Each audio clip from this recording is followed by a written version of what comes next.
I'm Joe Naglowski from the Obesity Action Coalition, and you're watching the Weight Loss Surgery channel.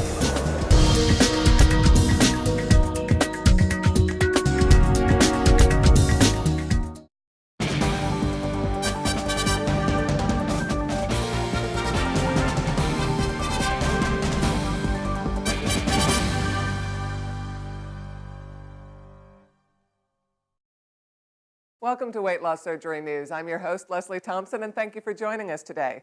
In this week's news, we'll tell you how massive cutbacks in school fitness programs are affecting obesity rates and violence among our nation's children. We'll also learn about the link between obesity and an increased risk of septic shock. And we'll see how a new drug designed for diabetics is helping people with weight loss. But first, a recent study in the Journal of Clinical Investigation indicates that a high-fat diet can shut down the hormone that regulates hunger. Scientists at the University of Cincinnati conducted tests on mice to see how saturated fat affected the brain's resistance to insulin and leptin, a hormone that regulates hunger. They found that after 3 days of eating saturated fat, the mice were resistant to both. Scientist Gary Schwartz of the Albert Einstein College of Medicine also commented on the subject. He explained that if a person eats too much saturated fat, the brain can fail to respond to insulin and leptin. This means a person can stay hungry even after having more than enough to eat. The result can be a decreased metabolism and then weight gain.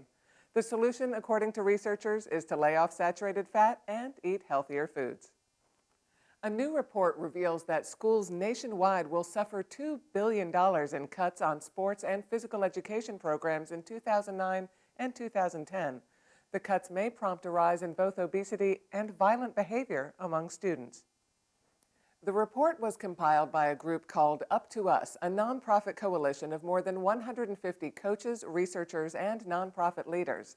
Study co-author Brian Greenwood, also an assistant professor at California Polytechnic State University, said these problems come from removing positive ways that students can occupy their time. Many school sports programs in the U.S. are still intact, but some school districts are facing massive budget cuts. And to keep their programs going, the study shows they may have to eliminate some of their activities and raise participation fees. This by itself may soon affect how many students can stay active. It's time for a quick break. When we come back, we'll explain how people with too much body fat may be at risk for septic shock and explain how a pill designed for diabetes could help you lose weight. We'll be right back.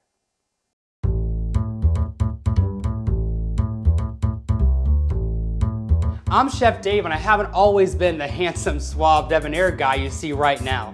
For years, I lived my life morbidly obese.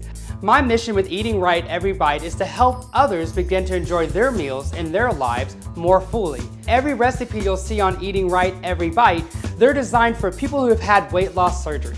When I chose weight loss surgery as a tool to get my life back, it was in desperation.